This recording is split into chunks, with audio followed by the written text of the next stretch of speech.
Oi, oi, gente. Vamos refletir aqui nesse último verso.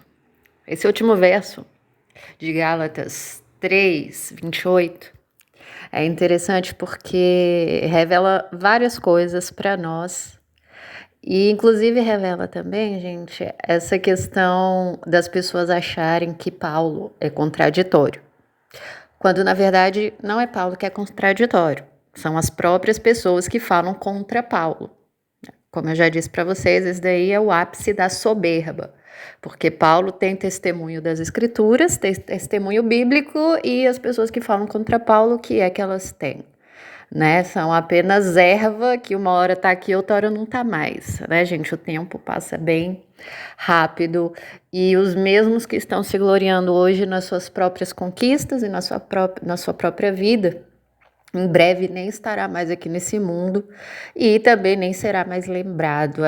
Esse é o destino de todos nós, né? Então, gente, vamos ver aqui, ó. Eu quero que vocês enxerguem essas coisas com a lente da promessa, com a lente do Messias, porque eu tô sempre falando para vocês, enxergar a Torá com a lente do Messias, com o Evangelho. Ok? A gente só pode entender a Torá de forma legítima com a lente do Messias, porque a carne não deixa as pessoas enxergarem os atributos do Criador, não deixa enxergar a justiça do Criador. E por isso a Torá veio deixar testemunho dessas coisas. Entender muito que está escrito lá na Torá, gente, é para testemunho para aqueles que viriam a enxergar, para que a gente pudesse aprender a Torá do Espírito. Ok? Pelo Espírito nós lemos a Torá e compreendemos o caráter do Criador e a justiça do Criador, porque o povo no passado não conseguia isso. Por isso que chama Torá da letra. Paulo fala muito, né, sobre a Torá da letra. O que é a Torá da letra? É a forma como as pessoas leem a palavra do Criador e interpretam da sua maneira.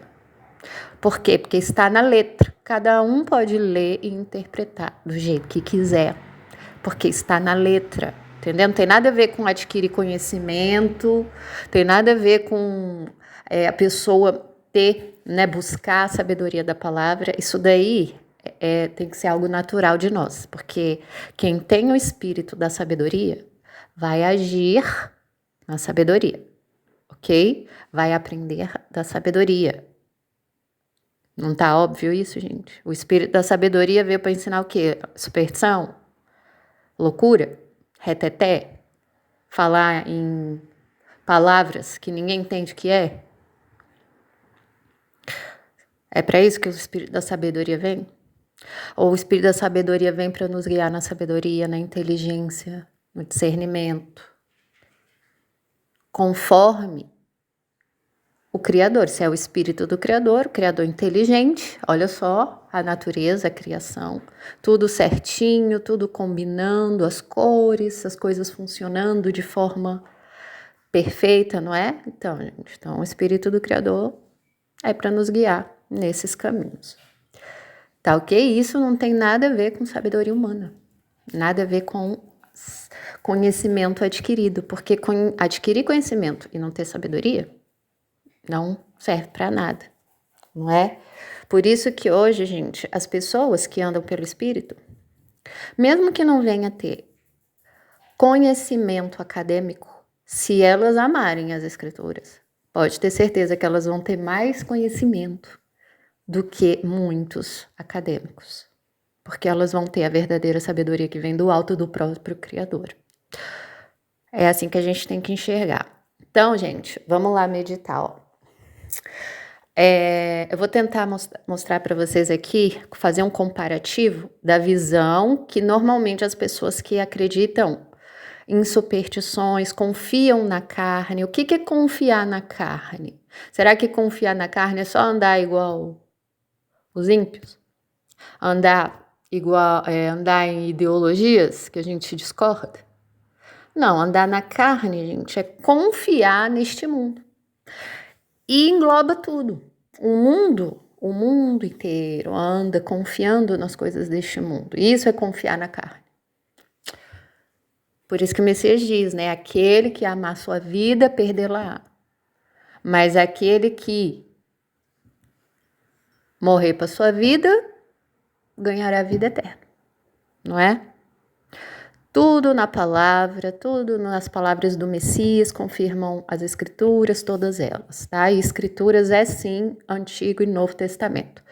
Algumas pessoas podem querer desmerecer a nova aliança com as suas interpretações equivocadas, ok? Com aparência de verdade, tá, gente? Porque tem aparência de verdade. Eu tô sempre falando para vocês, né? O engano, ele sempre vai ter uma aparência de verdade. Mas será que é verdade? Que provém da verdade? Não.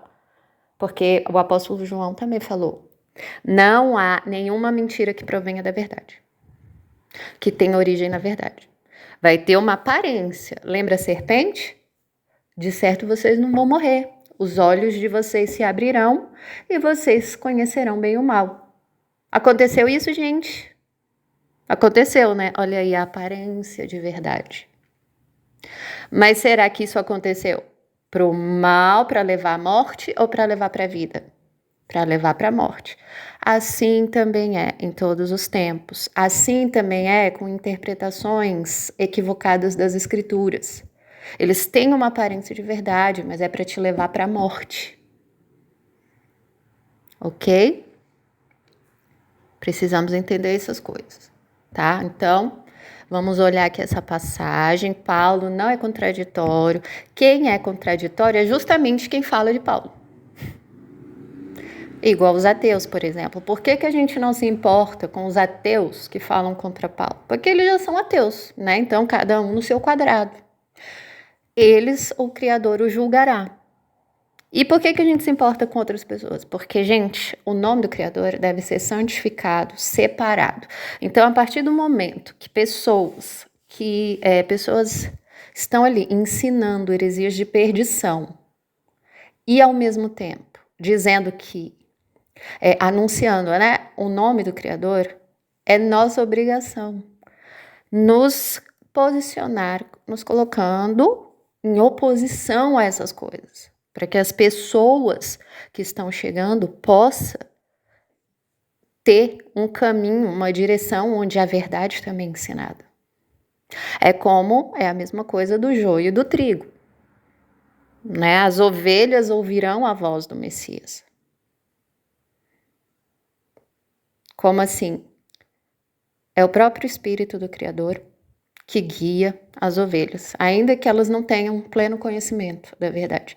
É o próprio Espírito do Criador que já está guiando. Então, quando elas escutam a voz do Evangelho, quando elas escutam a voz do Messias, elas vão saber reconhecer a voz do Messias. Quando as ovelhas escutam a voz do estranho, elas não vão seguir o estranho, elas vão falar, tá estranho, eu não vou seguir daquele caminho, é um falso Messias. Agora, quem é do joio, esses não sabem identificar. Então, esses seguem a voz dos estranhos. O estranho é aquele que vai pregar um falso Messias. Entendeu, gente? É disso que as escrituras tratam. E o evangelho é sim, voltando, né? O evangelho é sim escritura. Tem uma parte de verdade, quando a pessoa fala assim, a escritura é só o Antigo Testamento. Tem uma parte da verdade. Por quê? Porque no tempo dos escritos da Nova Aliança, só existiam os escritos da Antiga Aliança. E quando é mencionado escrituras no testemunho da Nova Aliança, é ao Antigo Testamento que eles estão se referindo, ok? Essa é a parte da verdade. E onde que está a mentira? Para descredibilizar a Nova Aliança, eles passaram a falar que apenas a Antiga Aliança é escritura e que a Nova não é. Rejeitando, assim, a supremacia da Nova Aliança sobre a Antiga. Olha só como que é. Tá vendo, gente? São as pequenas coisas que vão levando as pessoas para o engano. E elas não percebem. Então, a Nova Aliança, a partir do momento que o Criador permitiu que os escritos da nova aliança fossem consolidados, porque foi da vontade dele, tá, gente? Independente do caráter dos guardiões. Coloque isso na cabeça. Lembra no passado, o criador mexia lá no... Fazia, rei Nabucodonosor fazia a vontade dele, fez o rei Ciro fazia a vontade dele, não era assim? Independente do caráter de seus guardiões? Então é assim sempre, porque o criador não muda. Ok? Então, a partir do momento que os escritos e o testemunho da nova aliança foi confirmado, ele passou a ser escritura para nós. Entendeu, gente? E, mais ainda, com supremacia sobre a antiga. Por quê? Porque os escritos, a escritura da nova aliança, ela veio para revelar o Filho. E o Filho está acima da Torá. Porque o Filho é a Torá na prática, é a Torá feita carne. Está acima do que a Torá na pedra, na letra. Olha que glorioso, não é? E aí é nessas horas que aqueles que se justificam na carne, né, na circuncisão, tropeçam. E nem sabe, eles estão querendo retornar aos rudimentos de uma fé que o próprio Criador já deu testemunho que não serviu para fazer as pessoas andarem do caminho certo. Isso que Paulo fala, né? E é porque a Torá é ruim? De jeito nenhum, a Torá é perfeita. É o ser humano que não consegue, entendeu? É o ser humano. O pecado está dentro do ser humano, nas inclinações, a rebelião, de fazer tudo buscando os próprios interesses, a glória deste mundo. Isso está no ser humano, gente. É a herança do pecado. Por isso que a gente só pode reconhecer pecado de forma legítima pelo Espírito Criador. É o Espírito Criador que veio convencer do pecado, da justiça e do juízo. Não é isso que o Messias nos ensinou e não é isso que nós testificamos na nossa própria vida, gente? É lindo, né? Por isso que os escritos da Nova Aliança, a escritura da Nova Aliança, ela é superior à antiga. Ok? É o Espírito que vai nos ensinar a olhar a antiga aliança e nos dar o conhecimento que nós precisamos para adquirir sabedoria segundo o Espírito, com a visão, a perspectiva, a mente do Messias, e não a mente da carne, que era como as pessoas enxergavam antes do Espírito. Tá bom, gente? Então vamos meditar aqui, ó. Veja aqui que Paulo fala em Gálatas 3:28. Ele diz o seguinte: não há judeu nem grego, escravo nem livre, homem nem mulher, pois todos são um no Messias. Gente, vocês não têm noção da profundidade dessa afirmação. Tem muita teologia aqui. Olha, vamos começar aqui aos poucos, ó. Todos são um no Messias Yahushua. Um em quê? Será que são todos a mesma pessoa? Não, mas é unidade no Espírito. Todos têm o Espírito do Messias. Tanto o judeu, que o Criador chamou, quanto o grego, o gentio, quanto o escravo, quanto o livre, quanto o homem, quanto a mulher. Lembra que no passado tinha a questão da escravidão, não é? Será que o Criador acha a escravidão padrão para os seres humanos, gente? Porque na lei está escrito como que os senhores devem tratar seus escravos. Será que o padrão do Criador é a escravidão? Ou é a liberdade? Ou será que a escravidão era uma tradição do passado que o Criador regulamentou a fim de praticar, dentro dessas tradições, que a justiça fosse praticada? Isso daí é igualzinho à poligamia, gente. Será que a poligamia é um padrão do Criador? Ou será que a poligamia eram tradições que o Criador deu ali algumas passagens, algumas, tá, gente? Não são várias, não. A maior parte da Bíblia não vai tratar dessas coisas, tá? Como alguns aí estão trazendo uma teologia como se a Bíblia toda girasse em torno de coisas sexuais. Isso daí, a gente sabe que isso daí é prática até de religiões aí que andam contrariamente às Escrituras. Tudo gira em torno de uma perspectiva sexual. As pessoas só conseguem ler a Bíblia nessa perspectiva. Será que a Bíblia passa o tempo todo falando disso? Como as pessoas querem ensinar aí uma teologia nova? Não, né? Existe um verso e alguns testemunhos que tratam desses assuntos. Mas são testemunhos, não são testemunhos principais, tá bom? É as pessoas que estão querendo fazer uma teologia própria com base nisso, como os esquerdistas também fazem, como várias denominações do cristianismo, do judaísmo também fazem. Todas elas vão pegar pontos isolados e criar uma teologia própria em cima daquilo. Como a gente vai ver semente da serpente, como a gente vai ver pré-existência, como a gente vai ver cabala, como a gente vai ver, gente, de tudo, tá? Não seja assim conosco. Que a gente possa seguir um modelo dos berianos, que compara a vida com as escrituras, que compara todas as palavras com as escrituras, que a gente possa ser igual Estevão, igual os profetas, que faziam como? Sempre usando todo o testemunho da salvação, porque o que é mais importante nas escrituras, gente? É entender como o Criador salva, é entender o caráter dele, a justiça dele, é entender o que ele gosta e o que ele não gosta. Toda a Bíblia gira em torno disso. Essa é a teologia principal, é a salvação e o pecado e a justiça do Criador. Se você lê as Escrituras com essas três coisas em mente, você vai interpretar as Escrituras de forma correta. Porque é isso que o Espírito veio revelar. O pecado, a justiça e o juízo.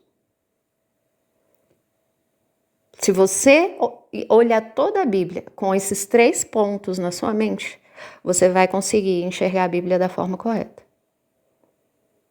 Sem buscar os próprios interesses ou a própria glória neste mundo. Entendeu, gente? Por isso que não há contradição na Bíblia. A contradição está na mente das pessoas que nem sabem onde que tropeça. Como a gente vê aqui nessa passagem de Mateus 25, 29, que diz, pois a quem tem, mais será dado, e terá em grande quantidade. Mas a quem não tem, até o que tem, ele será tirado. Aqui o Messias deu essa máxima quando ele estava ensinando a parábola dos talentos. E aqui é tão incrível, né, as escrituras, que a gente pode aplicar em vários contextos da nossa vida. E isso não tem nada a ver com relativismo, tem a ver com sabedoria, saber aplicar conhecimento na vida. Por isso que às vezes é muito utilizado, às vezes não, por isso que é muito utilizado a questão da simbologia, porque a simbologia permite com que a gente aplique esse conhecimento na nossa vida, da forma como ela é apresentada. Porque às vezes, para mim, pode ser apresentada de uma forma diferente para outra pessoa. Mas todos que estiverem meditando saberão aplicar no seu próprio contexto de vida. Por isso que os símbolos são tão importantes, essa simbologia apresentada nas parábolas, nas visões, né, para que a gente aprenda a identificar e aplicar. Tá bom? E aí o que quer dizer? Vamos ver aqui, né, antes da gente partir lá, dar continuidade em Gálatas 3:28. O que está dizendo? Será que tem contradição? Olha o que o Messias fala aqui nessa última parte. Quem não tem, até o que tem lhe será tirado. Vocês conseguem entender isso? Ou será que o Messias também está sendo contraditório, não sabe o que fala e fala palavras confusas que ninguém entende? Logo, o errado é ele, não eu que não entendo. Porque o cúmulo da soberba é isso, gente. As pessoas não entendem o que está escrito na Bíblia e acham que o problema é a Bíblia, e não a cabeça delas. Porque a autoglória, às vezes, é tão grande que a pessoa pensa assim, não, eu sou o mega inteligente. Se eu não estou entendendo, é a pessoa que escreveu que está errado. Olha, isso é o cúmulo da autoglória. É o cúmulo da autoglória, gente. Quer ver humildade diante do Criador? Eu posso ser quem eu for. Se eu não estou entendendo, o burro sou eu. Entendeu, gente? E isso também se confirma, né, gente? Porque muitos aí ridicularizam a sabedoria do alto, como se a sabedoria humana que eles têm, que eles adquiriram, fosse, né, a melhor a melhor inteligência aí para interpretar as coisas, né, da Bíblia e tal. E aí onde eles erram. É aí onde o Criador destrói a sabedoria da terra. Entendeu, gente? Então, a sabedoria do alto é o que vai ensinar vocês a entenderem as escrituras pelo Espírito e não por si mesmos, ok? Sendo humilde aí diante do Criador. Então, será que tem contradição aqui, gente? Porque ele diz, quem não tem, até o que tem será tirado. Então, como que pode, né, isso, gente? Que se a pessoa não tem, como que vai tirar até o que não tem? Vocês conseguem entender isso? Como que a gente pode interpretar isso? Bom, lembra que o contexto dessa fala do Messias vem na questão dos talentos, né? Para um deu 10 talentos, para outro deu 5 talentos, para outro deu 1 talento. Um multiplicou esse talento, o outro multiplicou também mais menos e o outro não multiplicou. Porque temendo que o Criador, né? Porque ali esse Senhor faz referência também ao Messias, né? E em paralelo a isso também com o Filho. Que tem procuração, né, do Pai para fazer todas as coisas em nome do Pai. Esse daí não, temendo o Criador, ele não multiplicou talentos. O que isso quer dizer, gente? Vamos entender, né, aqui nesse contexto, a questão do talento como se fossem os dons do Espírito, ok? Quem tinha 10, multiplicou 10, quem tinha 5, multiplicou 5. Só que quem ganhou 1, na realidade, gente, esse não tinha nada. Na realidade, esse não tinha nada, por isso que ele não multiplicou. E aí, o que aconteceu? O Criador tirou dele o que ele tinha e deu tudo para o que tinha mais. Por isso que aqui diz, né? A quem tem, mais será lhe dado e terá em grande quantidade. E o que não tem, até o que tem lhe será tirado. Então, é o seguinte, gente, o falso crente acha que tem, mas ele não tem. Então, o que vai acontecer? Até o pouco de conhecimento que ele tem da palavra, isso será tirado. Lembra alguma coisa para vocês isso daí? Porque é assim com os falsos crentes. Os falsos crentes, eles recebem a palavra com alegria. Lembra da parábola do semeador? Vamos entender que tudo na Bíblia está conectado, ok? Uma coisa confirma a outra de várias formas. Então, lembra da parábola do semeador? A parábola do semeador tratava o seguinte: da semente que cai no caminho, da semente que cai nas pedras, da semente que cai nos espinhos e a semente que cai em terra fértil. Todas essas sementes, elas se tratam de pessoas que, de alguma forma, vêm a conhecer a fé, certo? Mas o fato é que mesmo vindo a conhecer a fé, mesmo vindo a ter algumas experiências dentro da fé, elas nunca tiveram o Espírito Santo. Por isso que elas não conseguem multiplicar talentos como convém. E aí, o pouco que tem da palavra, elas perdem. Entendeu, gente? Elas perdem até aquele pouco que eles tinham, porque na verdade eles não tinham. Tá vendo como não tem contradição? Só basta a gente aprender a meditar e fazer paralelo com todo testemunho, com toda a justiça bíblica. Não é isso que a gente vê acontecendo, gente, em várias situações da nossa geração? É isso que acontece. As pessoas que não têm espírito, que não têm a convicção de pecado, que não têm a Torá no coração, essas aí, até o pouco que elas têm de conhecimento da palavra, muitas vezes adquirido, né, no tempo que elas tomam conhecimento da fé, até o pouco que elas têm será tirado. É por isso que a gente vê as pessoas num caminho de abismo que chama outro. No começo parece crente, mas com o tempo vai perdendo até aquilo que as faziam parecer crente.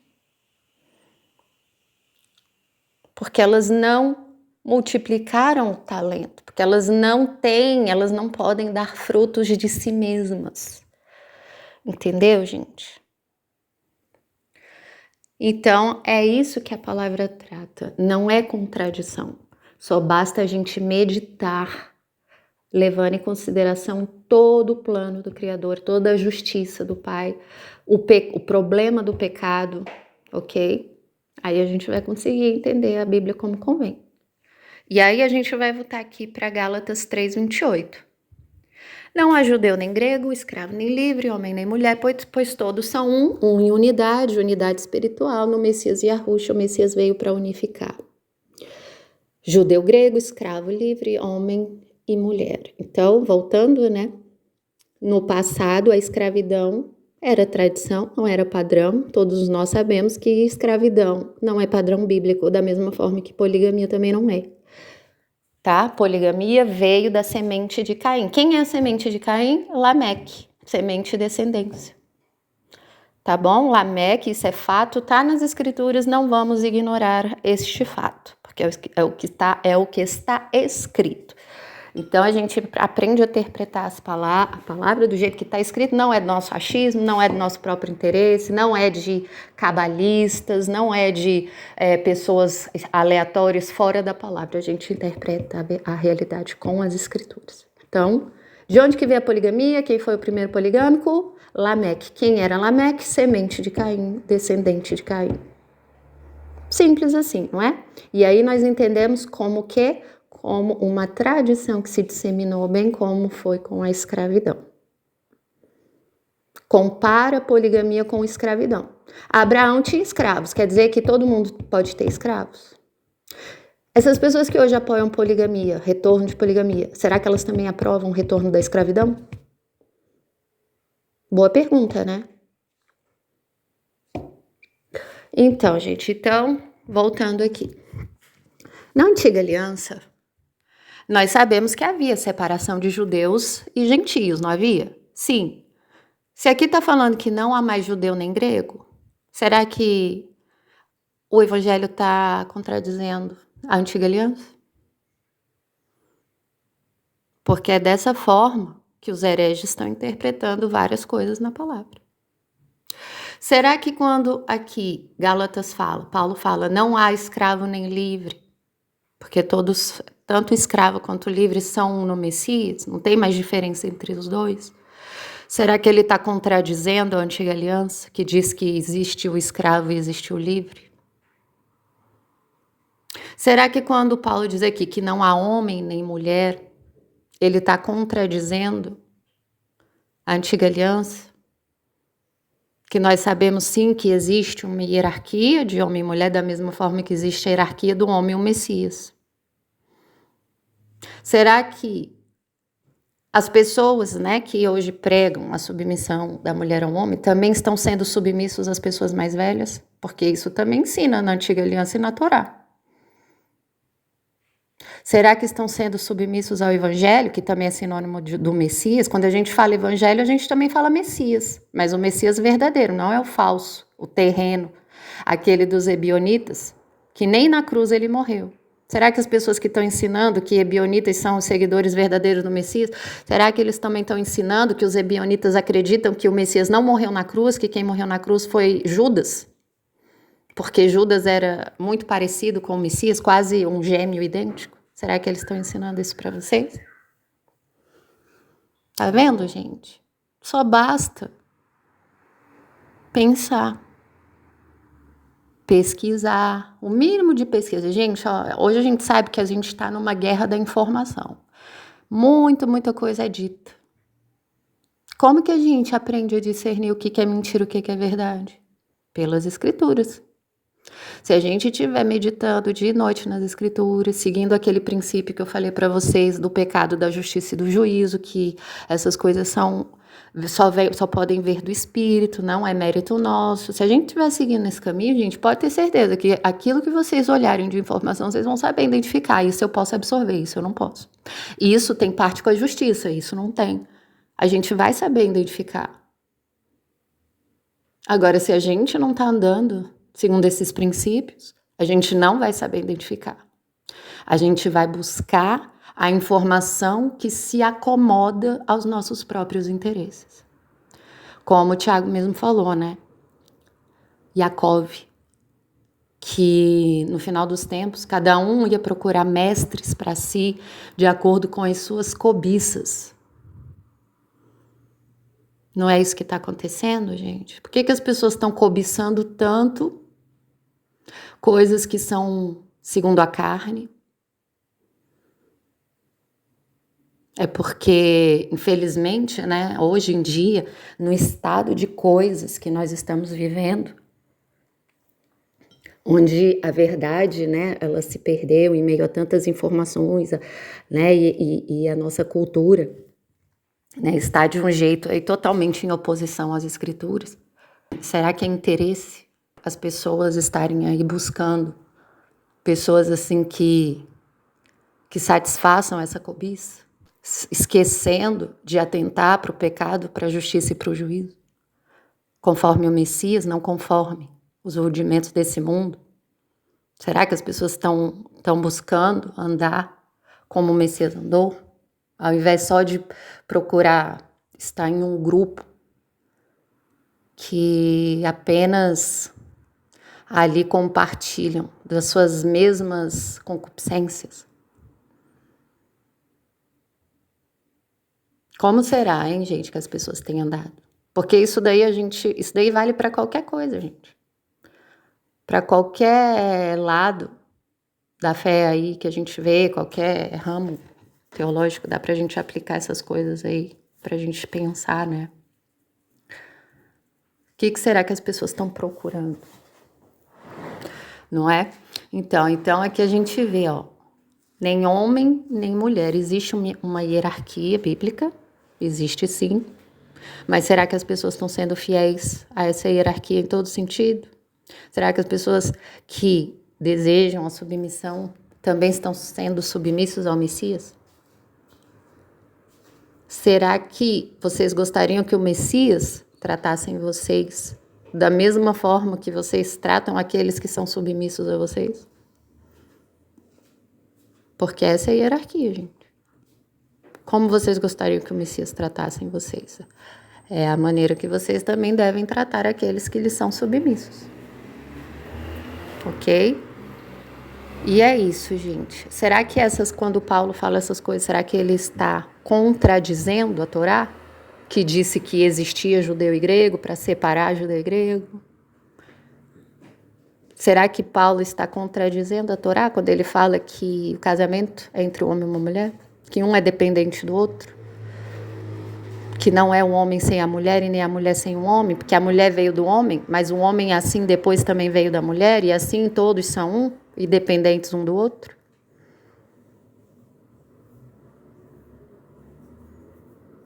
Será que Paulo está contradizendo a Torá, gente? Ou será que são as tradições que as pessoas estão colocando na frente dos princípios bíblicos a fim de satisfazer seus próprios interesses? Que são segundo a carne e não segundo o Espírito. Que são segundo as coisas deste mundo, querem a glória deste mundo, querem se perpetuar neste mundo por meio dos seus descendentes.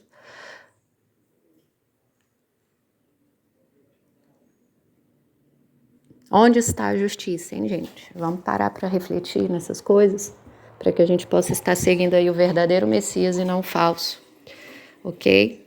A verdade está aí evidente, só basta a gente meditar na palavra e aprender a interpretar a Torá de forma legítima, porque ela é sim boa, mas só para quem consegue entendê-la da forma correta. Tá bom, gente? Então, como está escrito aqui, né? Não há judeu nem grego, nem escravo nem livre, homem nem mulher, pois todos são um no Messias e Yahushua. Esse é o remanescente, esses são os que receberam do Espírito, esses são os que reconhecem a voz do Messias e seguem ele. Aqueles que estão buscando unidade na mentira, esses aí estão seguindo o estranho. Esses estão seguindo o estranho. E, consequentemente, eles estão com a casa na areia. O que é casa na areia? Eles vão montando a sua casa em cima de enganos, auto-engano, ilusão, heresias, mentira. E isso a gente pode testificar, inclusive, né, aí no nosso tempo mesmo, as pessoas vão falando coisas que a própria vida já vai aí mostrando que é falso. Então, a gente, né, não precisa nem muito estudo, muito conhecimento para enxergar essas coisas. As próprias pessoas já estão tropeçando naquilo que falam e mal sabem que isso também é chamado trevas, ok? As pessoas estão errando e não sabem que nem se caem em si que estão andando em trevas. Agora, aqueles que se mantêm fiel na justiça, gente, só o seu caminho é de glória em glória. É de glória em glória, pouquinho em pouquinho, vão crescendo aí cada vez mais naquilo que é verdadeiro e justo, segundo as Escrituras. Tá bom? Então, que essas palavras aí possam dar uma luz na perspectiva de vocês, para que vocês estejam aí com as lentes corretas na hora de enxergar as Escrituras, tá? Lembre-se, o Espírito da sabedoria veio para trazer sabedoria, ordem, olha para a criação, tudo organizado, tudo em ordem, tudo muito justo. Esse é o Espírito do Criador. Então, nós também temos, os nossos frutos também têm que dar testemunho dessas coisas. Nada de superstição, nada de macumba, nada dessas coisas, gente, porque isso é ignorância. Tá ok? Meditem nessas coisas aí, que o Criador abençoe a todos e dê uma ótima semana para vocês, tá bom? Tchau, tchau.